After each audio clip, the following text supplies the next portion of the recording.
Circle, and we are live and recording. Hello. Hey. Yay. Oh, we are so excited to be here. Thank you for your patience with the technical difficulties and my speaking difficulties, apparently.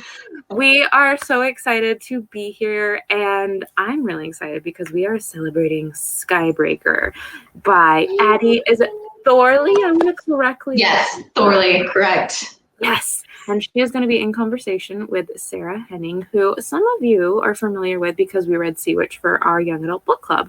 And I am very excited because Skybreaker is book 2 in a duology. So it is the follow-up to Night Spinner. The titles and the covers for like this duology are so gorgeous and so awesome. I'm just like, oh, they're so good. So thank you. Yeah. The designer is a genius. Her name is Kylie Alexander. I can take no credit for them. It's all her. She's amazing. You get the chef's kiss for the actual story that is inside the beautiful cover, which is also amazing. So you get credit for that most assuredly. And before we pass it off to the authors, I'm going to give you guys just a quick little introduction into their work. So Addie is the author of, as I just said, Night Spinner and An Affair of Poison, which also has a beautiful cover. So you just have all the books with the beautiful covers and the beautiful stories to the inside. Oh, thank you, Company. Of course. And when she's not writing, she can be found galloping around the barn where she works as a horse trainer and exercise writer. I'm so jealous. That sounds so awesome. And she currently lives in Princeton, New Jersey with her husband, daughter, and wolf dog. But you can't say wolf dog and not sound excited. I have 2 now. I have 2 daughters and 2 dogs now. So. Oh my goodness, curse you, outdated bio. Well, congratulations on the double editions. Yay. Thank you. Okay. 2 daughters and 2 dogs.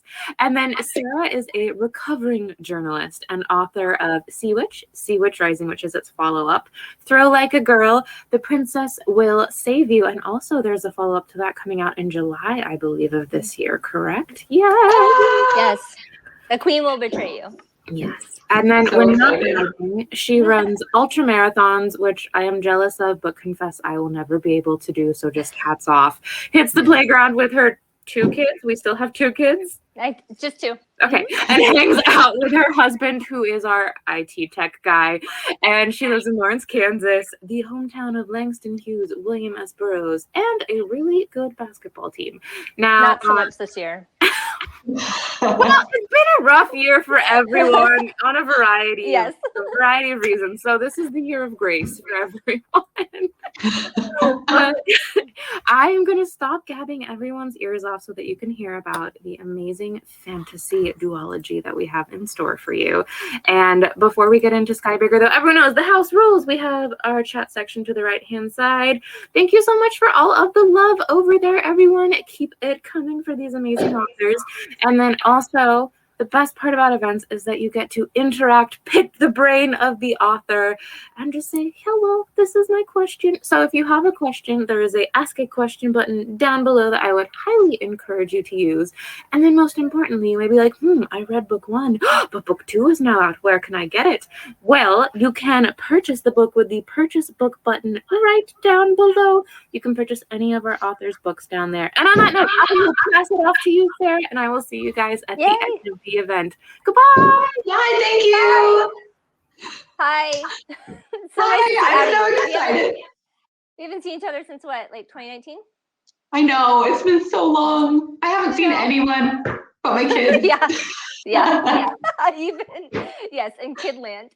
Well, I'm so excited to celebrate this book. And so we're both journalists. We're both backgrounds in journalism. So we're just going to ask each other a bunch of questions and hope it works out. But please put your questions in the question little dongle thingy, because sometimes they get lost in the chat. So that would be really great. And we'll come back to those at the end, right? Yes. Okay. So Addie, can you give us like an elevator pitch for maybe the duology as a whole or the first and the second book separately? How do you want to talk about them? Yeah, absolutely. So Night Spinner is a loose gender-swapped retelling of The Hunchback of Notre Dame. And which sounds so crazy. Very loose. If you know the story, then you can see like the Easter eggs and kind of character similarities. But people always ask me, do I have to have read or be familiar with the Hunchback to enjoy the books. And I say no, because it's definitely its own story. But if you know the story, then you might find, like I said, cool little Easter eggs that are really fun. But yeah, so it's a story about Enebish, a girl who has been scarred and sent to a monastery after she commits a heinous war crime. And she's given this opportunity. She's given this opportunity to kind of earn back her freedom and her position in the army if she helps her sister, who's the commander of the army, track down this rebel who's causing a lot of problems for the Sky King. And then, of course, Enebish sets out on her journey and starts to discover that things aren't quite what she thought they were within the army and her country. And she just starts to ask a lot of questions. And then I can't talk a lot more about anything because spoilers. But Skybreaker picks up right where Night Spinner left off. Like right away. Right away, like immediately. I think there's a 2-week break or something because there was some traveling that I didn't want to rehash. But yeah, it's right. It picks up right at the end. And I think Skybreaker definitely takes on more a life of its own, if that makes sense. It's not, the first isn't a strict retelling, but the second is even less strict. So it kind of, it veers into wherever I wanted it to go. So that's the best thing, right? That is the best thing about doing retellings, don't you think? Is that you can kind of take or leave like the things that you really like or don't like. Yes, exactly. It's so fun to be able to pick and choose your favorite parts and then kind of live within that world and have all of your own ideas and all of that. And now you have done 2 retellings now. Twice, yeah. Really, that's all I do. I love it. And you've retold 2 of my very favorite things. Like Princess Bride is literally my favorite movie and one of my favorite books I've ever read. So I have a very big spot in my heart for The Princess Will Save You. And I can't wait for Queen. But do you want to tell everyone about your books quick? Sure. So yes, I also have a penchant for retellings. Sea Witch, as you might have guessed, sounds like a retelling, but I actually consider it more of an origin story for Hans Christian Andersen's Sea Witch. So not Ursula. That's like the big thing. Like Disney controls the Little Mermaid for people of a certain age. And it's not the same.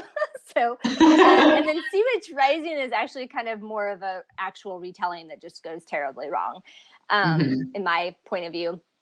And then The Princess Will Save You, which I have right here. I'm also blessed with beautiful covers.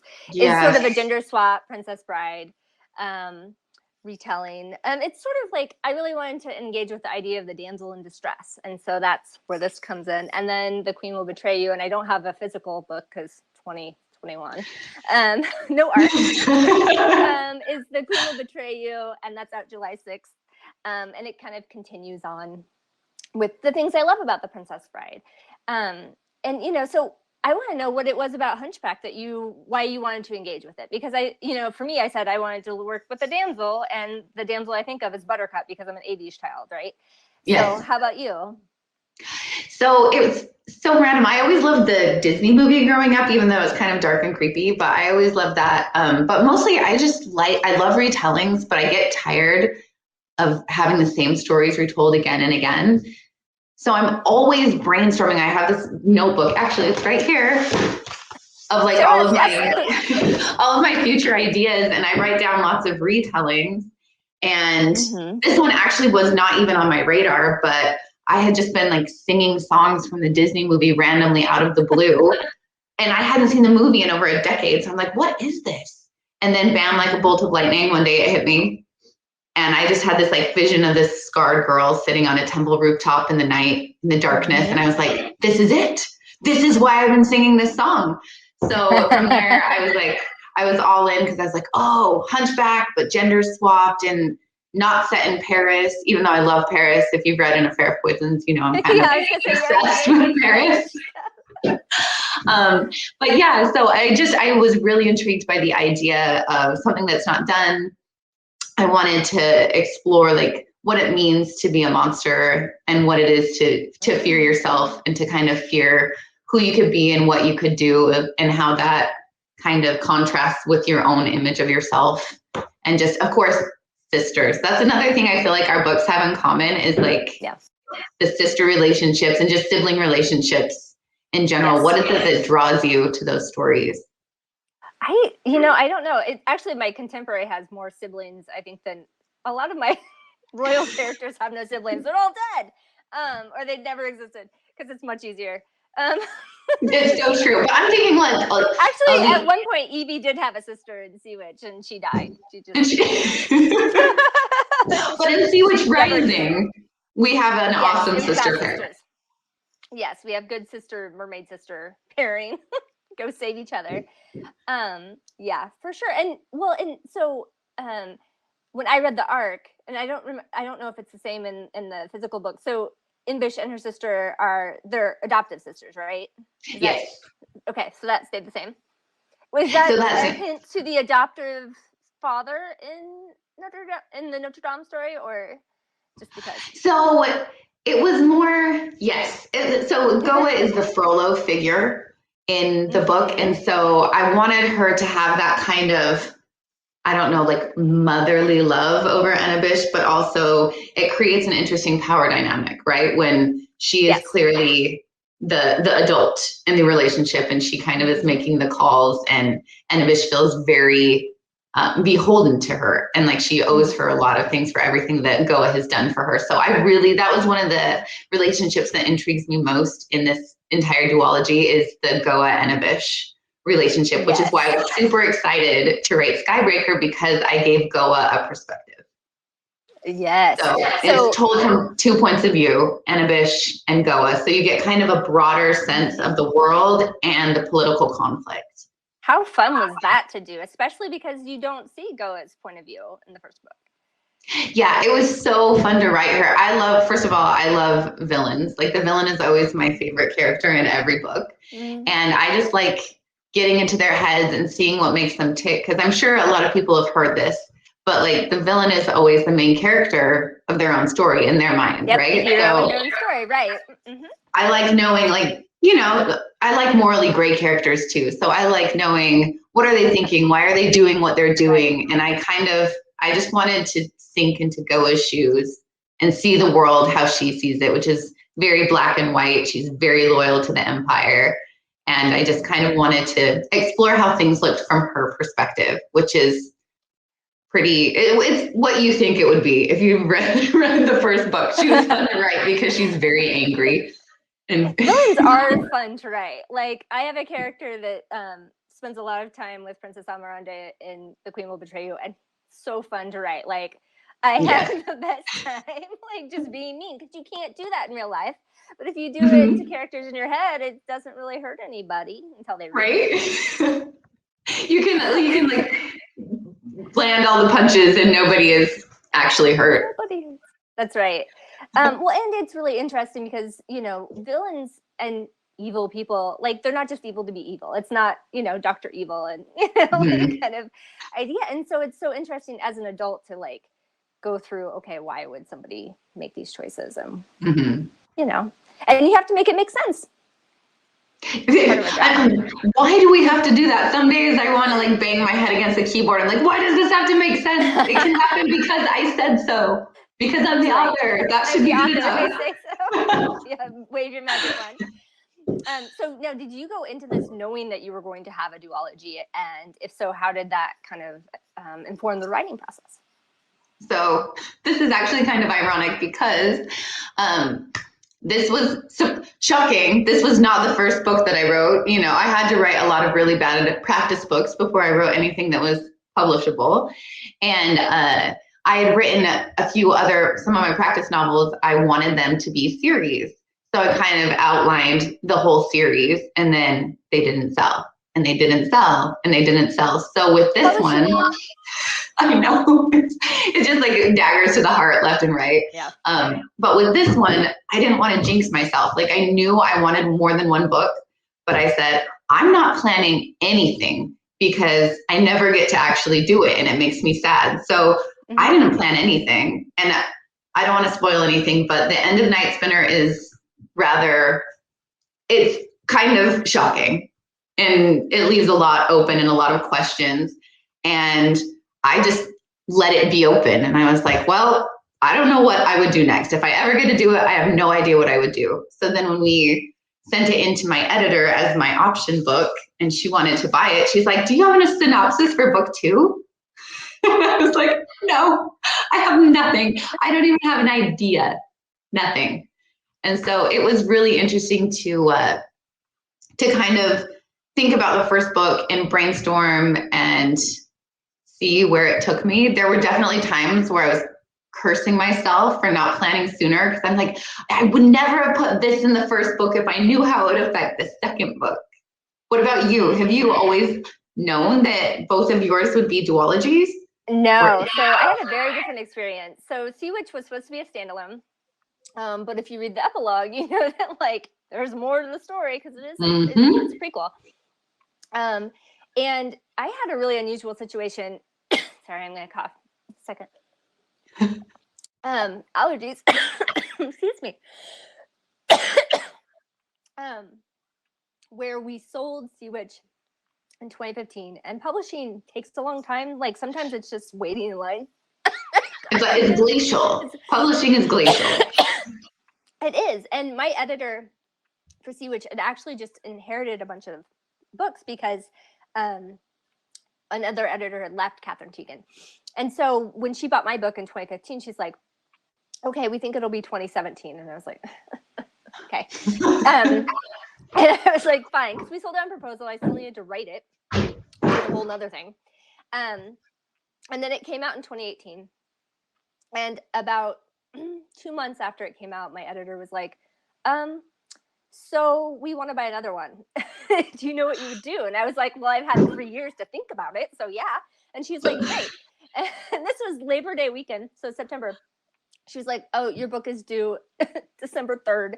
And I was like, I have a full-time job and 2 kids. And I'm stressed just thinking about that. The day before she offered on it, we sold the duology that's The Princess Will Save You. And I was like, crap. I'm going to be busy. Yeah. But you know what? Knowing I had that sandbox, right? And you had this feeling probably with Night Spinner is you have the sandbox, you know what you're working from.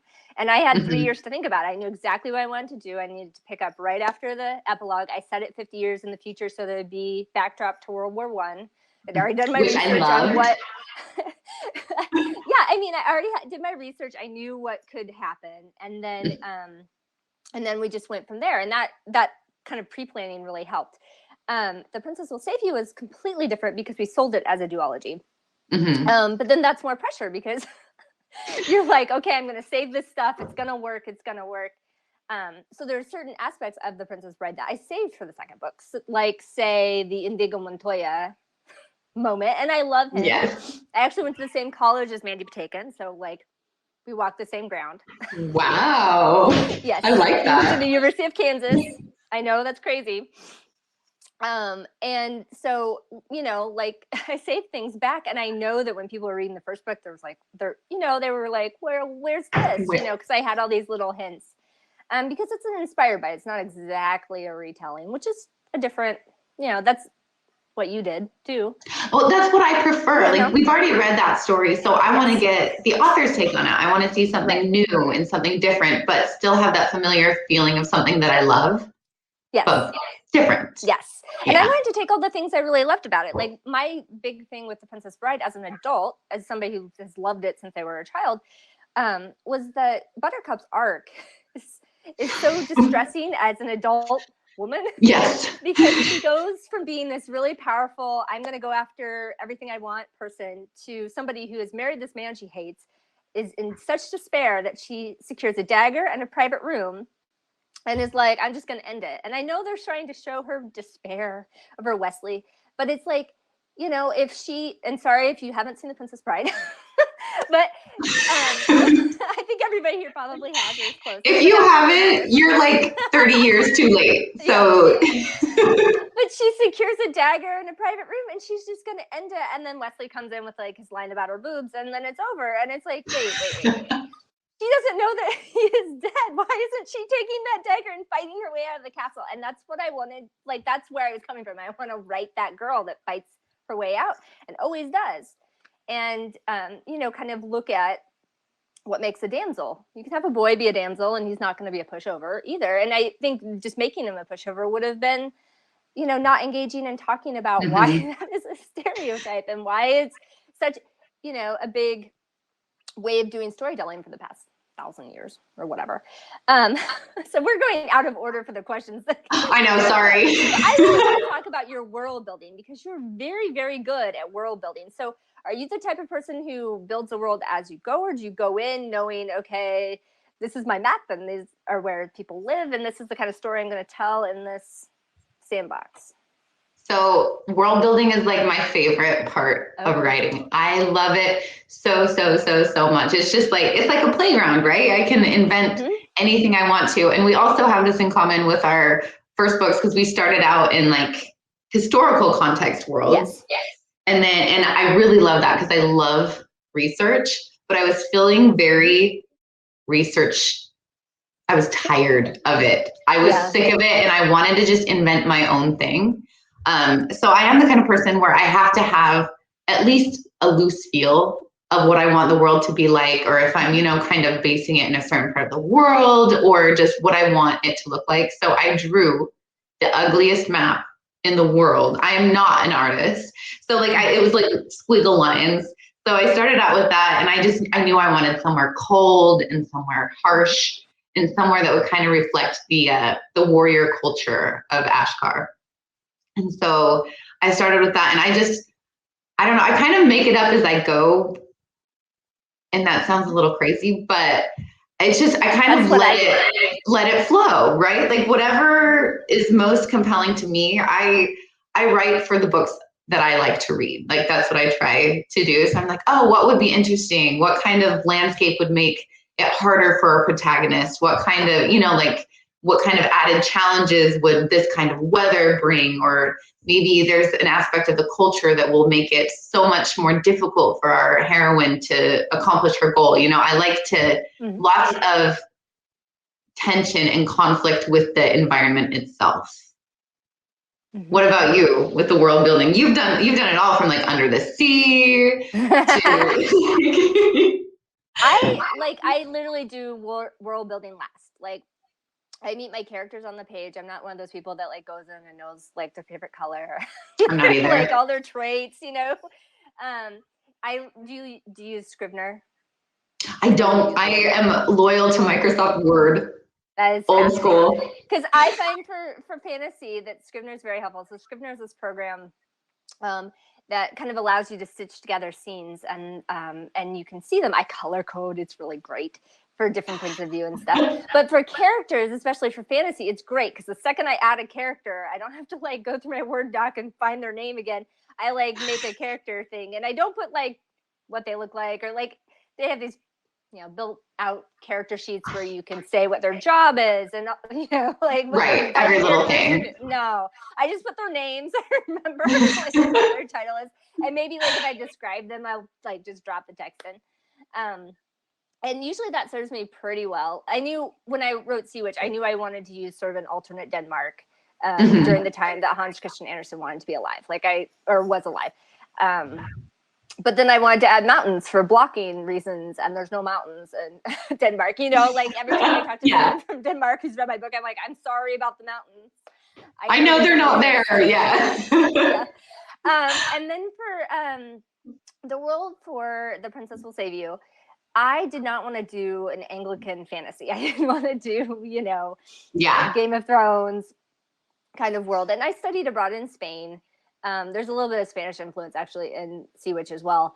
And so I kind of created this continent that's like the Iberian Peninsula hacked off from France. And then I used, in the world building, it's a lot of Basque language.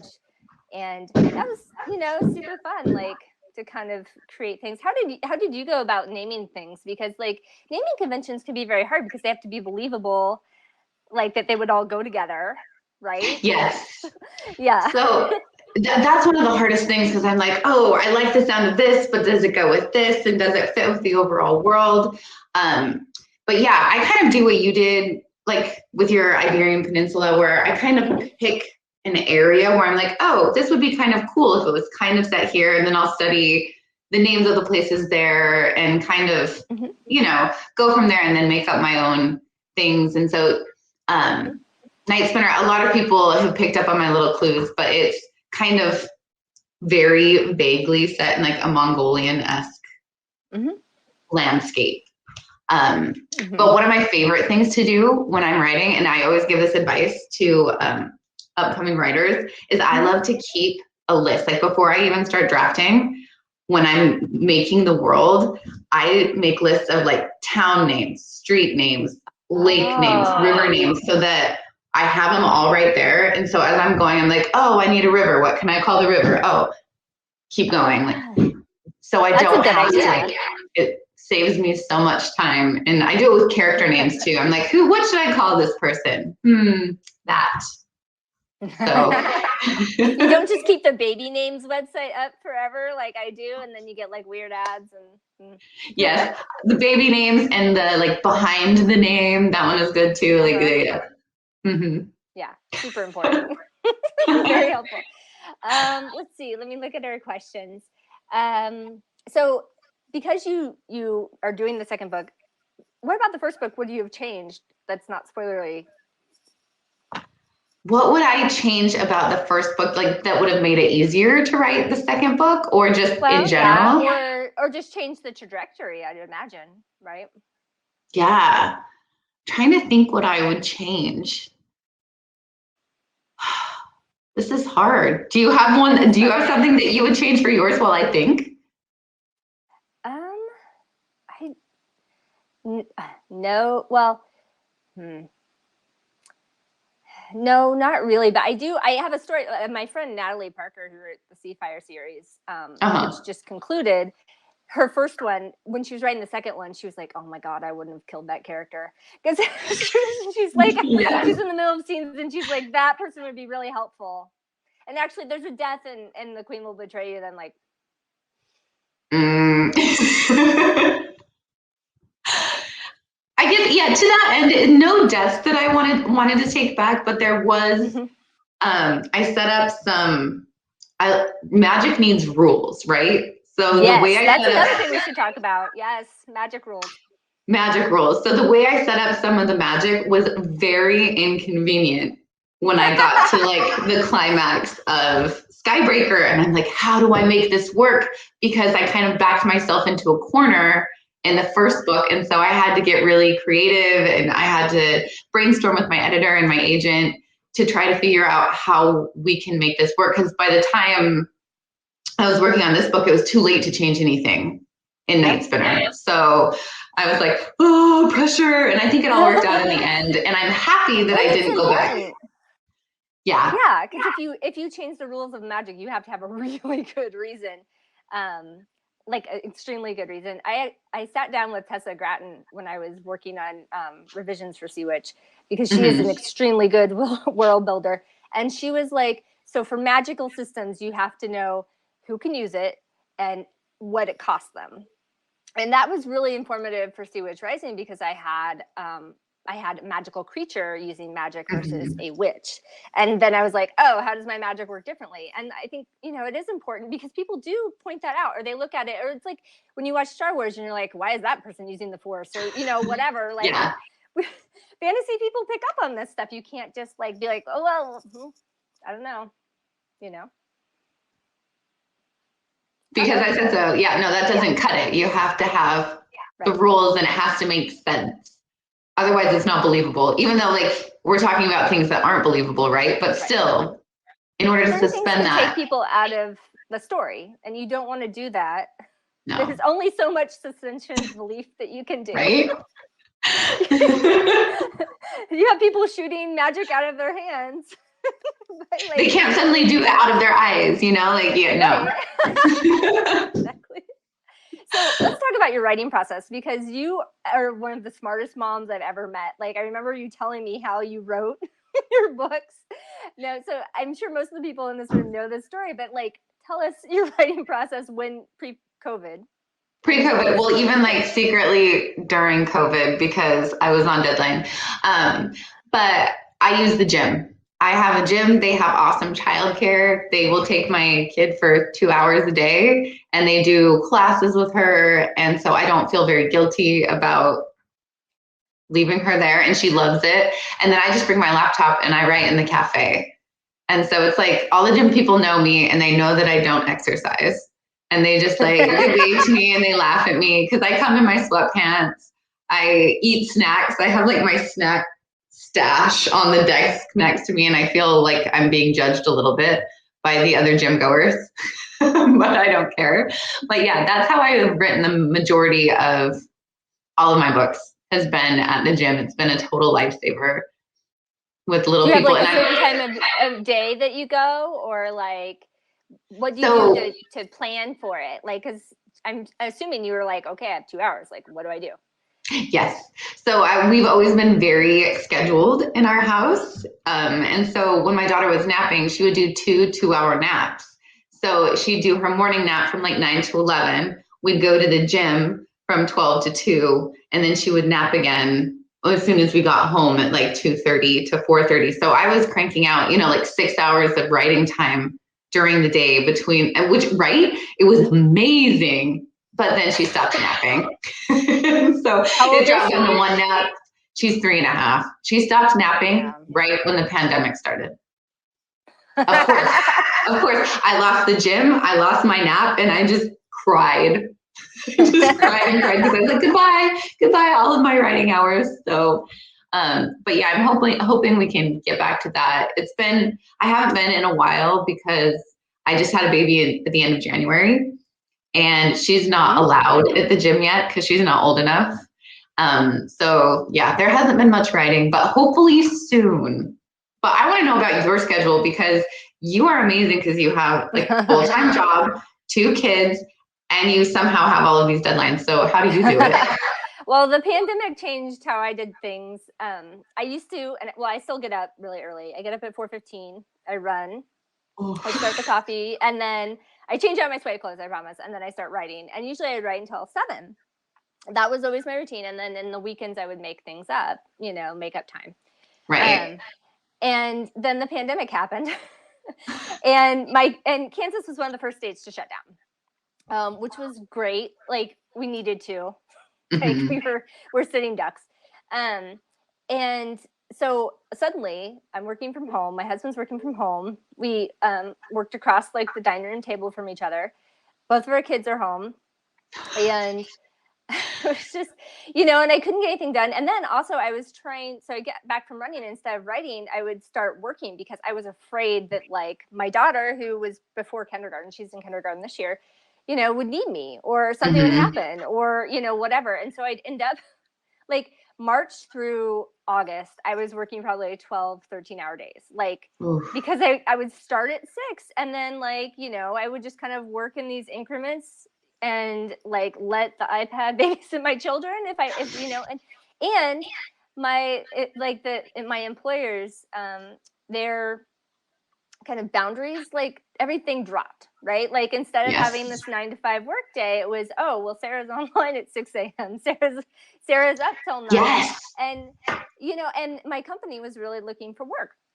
Well, all that changed in September when the kids started virtual school, like both kids. And I was like, there's no way. So no way. And so now I write full time, technically, with my son still, which is amazing. 6th grade.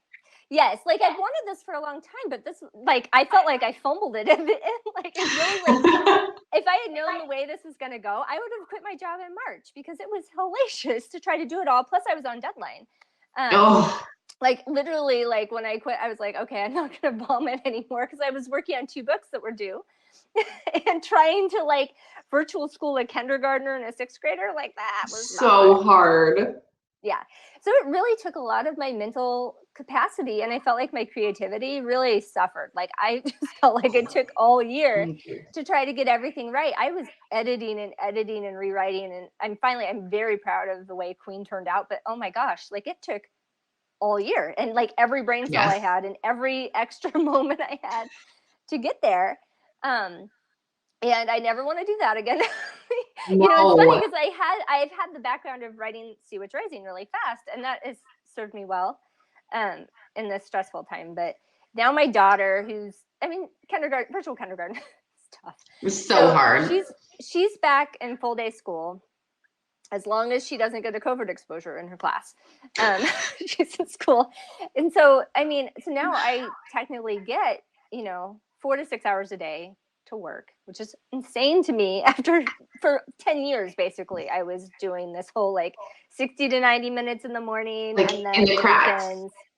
In the cracks. Sabater has a really great line where she talks about elbows of time as a mom. Yes. Because that's how she wrote her first book, and it's perfect because that's exactly what it was. I was writing down notes, and I'm sure Notes app, I wrote Sea Witch in the Notes app, with a newborn. That is.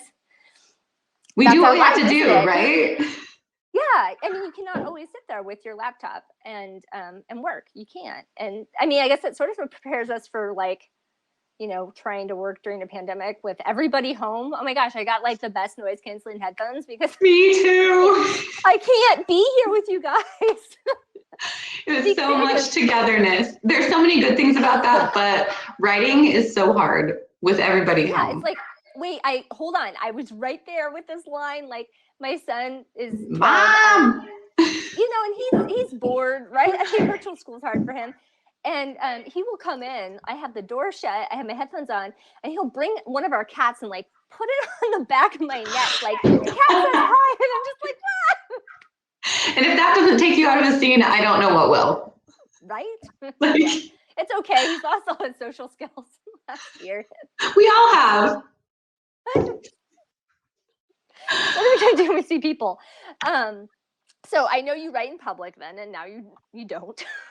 Yes, now I don't, but hopefully soon. Hopefully soon. Let's see what other questions we have here before we're going to jump into the audience questions. Maybe we should jump into the audience questions because we have 9 of them. Let me see. Oh yeah. Wait, before you do that though, I want to give away some books. Okay, you look at the questions and I'm going to give away some books. So I want to do a giveaway for all of you awesome people who are here with us tonight, and to thank Sarah and Mysterious Galaxy for hosting me for this awesome event. So I have 3 Night Spinner trivia questions, and I'll ask the question, and whoever answers first in the comments will get to pick any of Sarah's books, and it will be sent to you, and she can personalize it for you. So if you're ready, this can be an open book test. So if you have Night Spinner handy, you can get it out. But I promise the questions are not that hard. Oh, the only rule is you can only win once. So if you win and you're the first winner, I'm sorry, you can't win again. We have to share the love. So first question number 1, Night Spinner trivia. How old was Enibish when she got her power? Da, na, na, na, na, na, na. Oh, good guess. Not correct. We had a guess for 9. Any other guesses out there? Oh, even closer. Lower. Yes, Jane. Jane Belite, winner. Woo! That's awesome. Congratulations, Jane. Check out Sarah's books, and you can let me know which one you want, and I will get an order for you through Mysterious Galaxy, our lovely host. Yay, Jane. Okay, our next question is, what is the name of the town where Enibish lost control of her power and massacred a merchant caravan?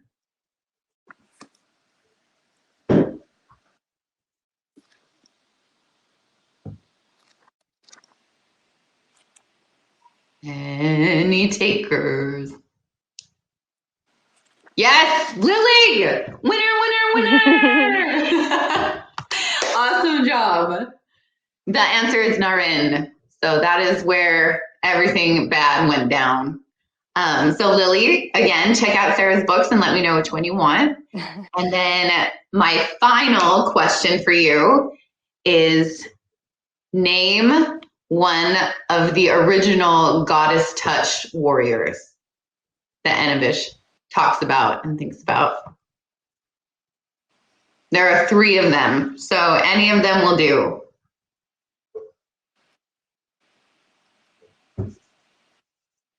See who remembers or who can look it up quickly. I believe they're mentioned in chapter 3 for the first time. If I remember correctly, it's been a hot minute.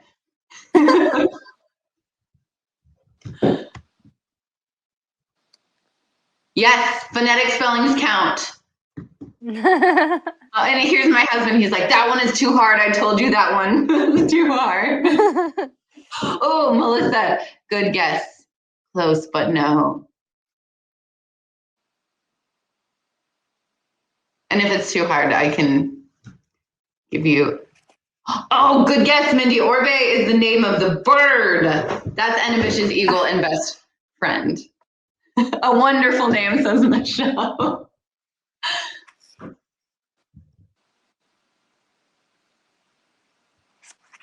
I'll give you another minute. For chapter 3. Right. Is it? I'm pretty sure it's in chapter 3. Now I need to get my copy.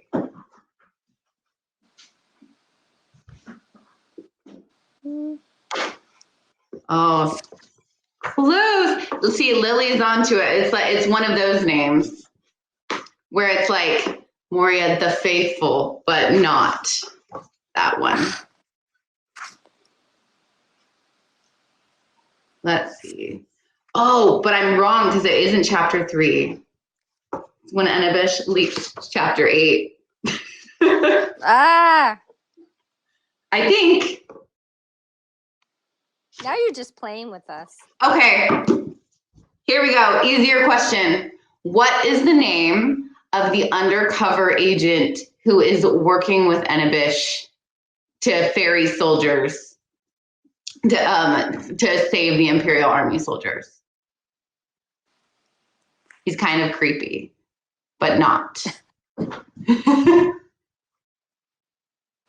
Yes, Lily, you're right. There was car talk. Yes, except for Lily, you already won.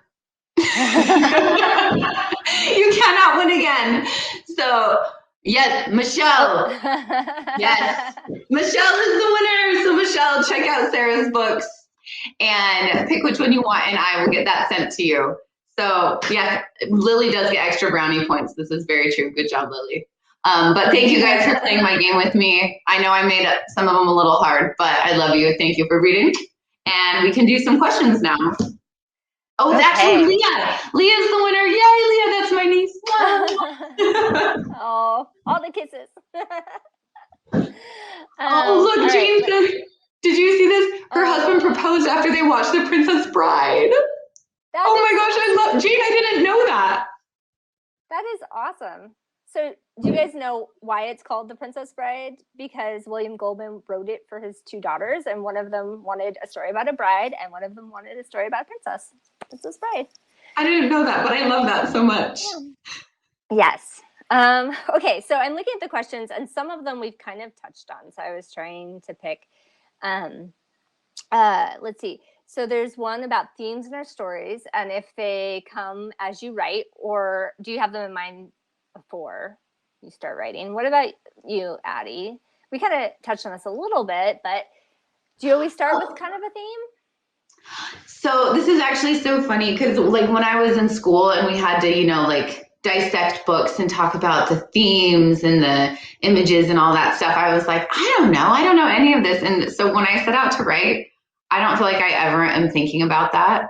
I want to tell a good story, and it always kind of comes to me as I'm writing. Like I start out knowing like, oh, I want to look at what makes someone monstrous, or, like guilt or redemption or forgiveness or things like that. But generally it isn't until I've kind of completed the first draft and I'm going through what I have, I'm like, oh, my brain is smarter than I think I am, because I totally wove this through the plot without really meaning. It was your subconscious.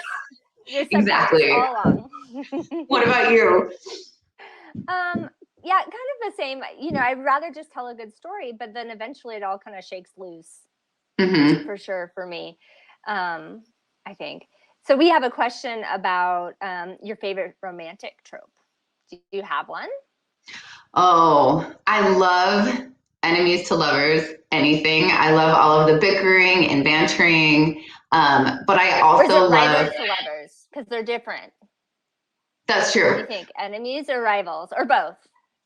Both? I definitely would pick both. What would you pick? Yeah.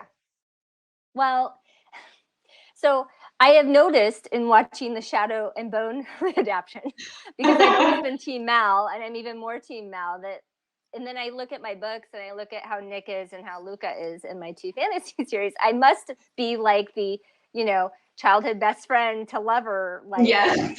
That must be my thing. Like, I've done it a lot and I like to read about it, I guess.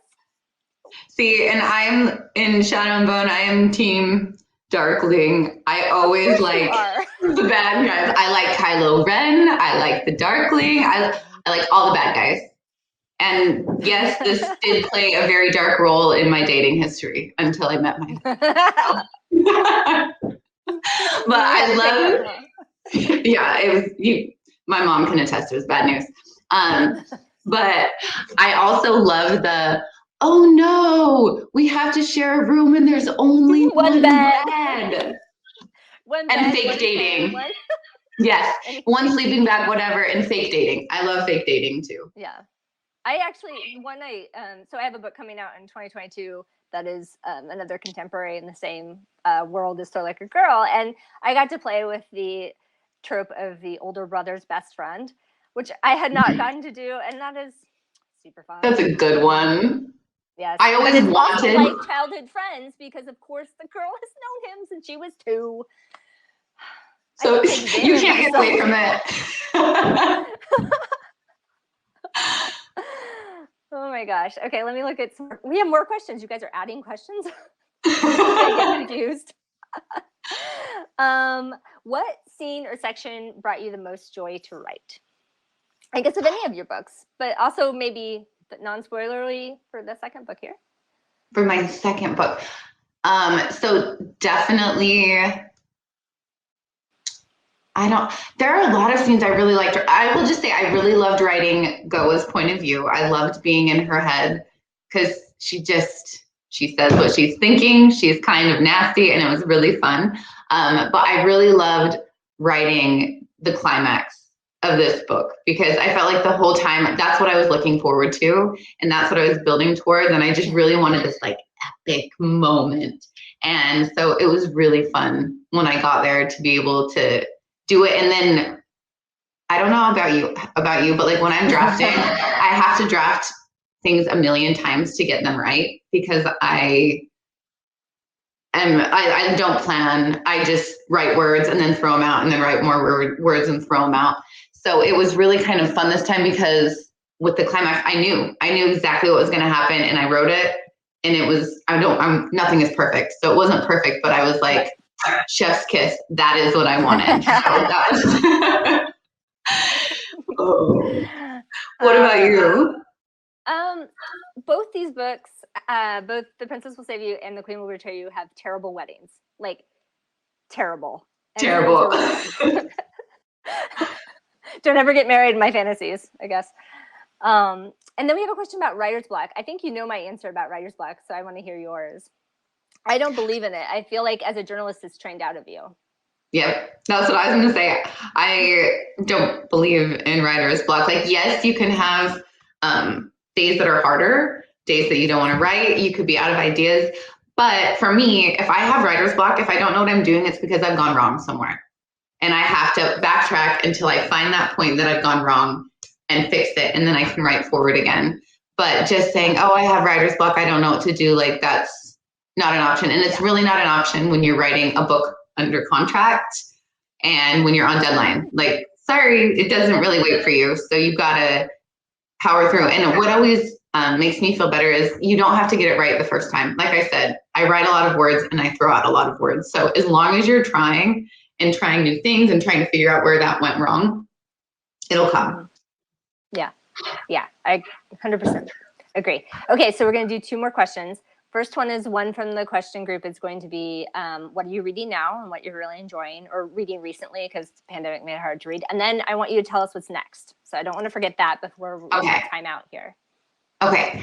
So right now I am reading Firekeeper's Daughter by Angeline Boulley, and it is so good, and just it's amazing. So check it out. It's kind of like, it's a thriller, but it's really smart, and the world building is amazing, and the characters are amazing, and I'm just loving it. So I only have like 50 pages left, and I was listening to it right before this event, like as I was getting ready, and that's what I'm going to do when I'm done here, is I'm going to go finish it. So that's awesome. What about you? Anything you love right now? Yeah, well, so I'm reading a couple books for Blurb, but what I'm sort of reading for fun, but blurbing is really fun. I don't know. Blurbing is so fun, yes. It's actually sort of an older series, so you can get all of them from Mysterious Galaxy if you want. It's the His Fair Assassins. I love those. Yes, books by Robin Lefevre. My husband calls them sexy murder nuns. Yes, that's perfect. He's like, you're still reading your murder nuns? I'm like, I'm taking my time because I'm on the last book. I love them so much. Yeah. Well, and I hadn't read them, and my agent recommended them, and I'm just like drinking them up. Like, they're amazing, and they're historical. Like, they have everything that you and I really like. I know, it's like, it's right in our wheelhouse. When I was writing An Affair of Poisons, I felt like I read them all again because I'm like, I want this feel. I want this like gritty medieval, like, they're amazing. Yeah, they're really, really, really, really, really, really good. So yeah, that's what I'm reading. So now, what are you working on? Other than a baby. A baby, right. So I don't have much writing time these days, but I've been thinking a lot about what I want to do. So I have a secret project, another YA fantasy that I have been drafting, and I'm super excited about it. I can't say a whole lot, but it has some like garden magic and like memory magic, and some sisters, of course, because I love sisters, and I have to shout out my sisters, Lauren Court. They're here. The Skybreaker is actually dedicated to them because I love my sisters. I love my brothers too, but for some reason I'm always writing about sisters. So I'm really excited to get back to that book, and I'm hoping that I can finish up my proposal soon so I can get that out in the world so I can say more about it. But what about you? Let's see. Publishing, man. There's so much you can never talk about. Like, that's the thing with it. Right, for like years. For years. So let's see. The Queen Will Betray You comes out. Super excited about that. I actually realized when we were talking that I kind of gave a hint that I can't talk about, but I mentioned something about The Queen Will Betray You that might like make you think about what I'm working on. I do have a book coming out in 2022 in May that is a companion book to my other contemporary I mentioned, with the older brother's best friend. That is, and they're sports books. They're all like so fun. The first book, Throw Like a Girl, is about a Down spiraling softball player who becomes a quarterback. And the second book is called It's All in How You Fall, and it's about a gymnast. And I was a competitive gymnast, so this is like me getting into a gymnastics book. It's so fun. Yeah. So it was really great to kind of live in that world. And actually, I spent a lot of time drafting that this summer, and it was so weird writing about teenagers kissing at like barbecues and stuff. Like, that doesn't happen. We don't leave our houses. Yeah. What are you talking about? I know. It was so weird. Like, where are their masks? What's happening? But that was really great to work on. So that'll be in 2022, along with something else I can't talk about. All the surprises. It's good for suspense, right? It's awesome. That's right. I'm so glad that you dropped all those links in there. Thank you for doing that. Yes, Constance, you're amazing.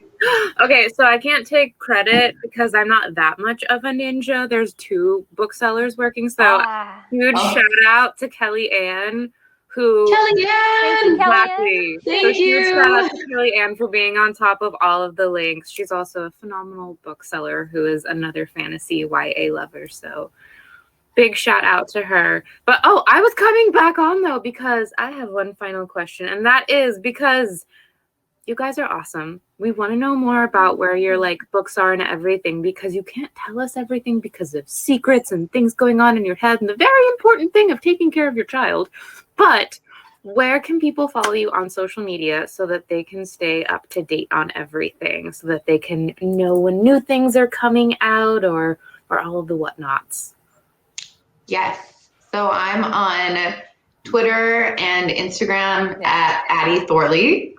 And I have my website, addithorley.com. I don't have a newsletter because I've always been terrible at those things. Like I can't write in journals. I know I would fail at it, so I don't do it. But I do update my social media somewhat frequently. Not as much as my publicist would like, but I try. So I'm putting mine on. I was trying to put it on. There we go. Oh yes, if you wish to put it. Oh yeah, there we go. Perfect. Because mine is difficult. I have an extra H in there just to confuse people. Like only for the true fans, the true readers. I know. Yes. I always think it looks like shh. It does, and actually, my daughter's name is Amalia, and she has the same middle name as me, so she's So I'm shh. I love it.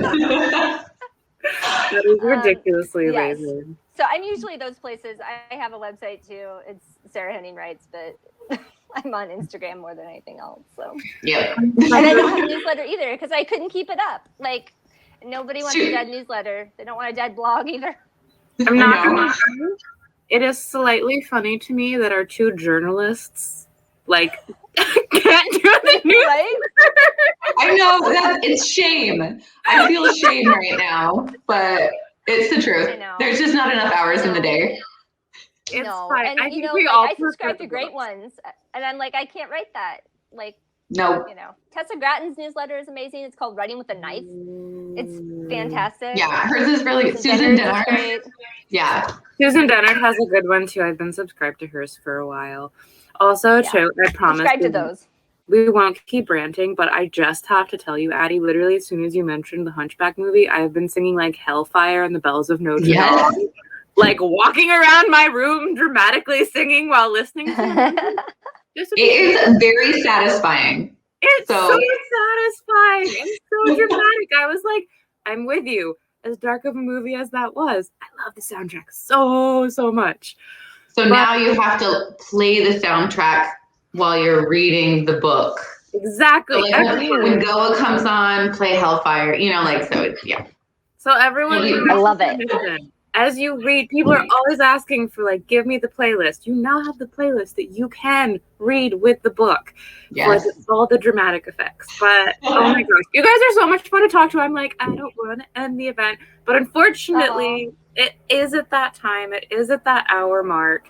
I want to thank Addie and Sarah so incredibly much for hanging out with us this evening tonight. It was such a freaking pleasure. So thank you guys for sharing your stories, your writing, and yourselves with us. Thank you, Constance. Thank you to Mysterious Galaxy. You guys are amazing. And thank you, Sarah. I always love chatting with you. Of course. Oh, and congrats, Addie. Yes, to Skybreaker. But before we do our final log offs for our winners, what's the best way for them to contact us? Let's see. It looks like at least two out of the three put their choice in here, and I'll ask Lily what she wants because I know her, then I will order them. Okay, what's the best way for us to get the shipping and contact information, though? Do you guys want to email me? Or do you have all of their shipping information already? If not, I'll get it. I will take care of it. Oh. I'll make your life easier. I'll take care of it. Everyone, you're about to see me cry on screen. I'm going to pull it together. The ones here. But I really do hope the next time we get to see you guys in person to celebrate your new books. Thank you so much for joining us. Everyone, you guys were a ridiculously amazing audience. Thank you for joining us. Sam, I have to give you a shout out. I don't know if you're a bad guy, but you were the right guy. If you're a bad guy, you're not a good guy. So he's the best guy. Love you, Sammy. But on that romantic note, we will now say good evening to everyone. Go get Skybreaker and all of the other books down below, and we will see you all next time. Goodbye, everybody. Bye. Thank you.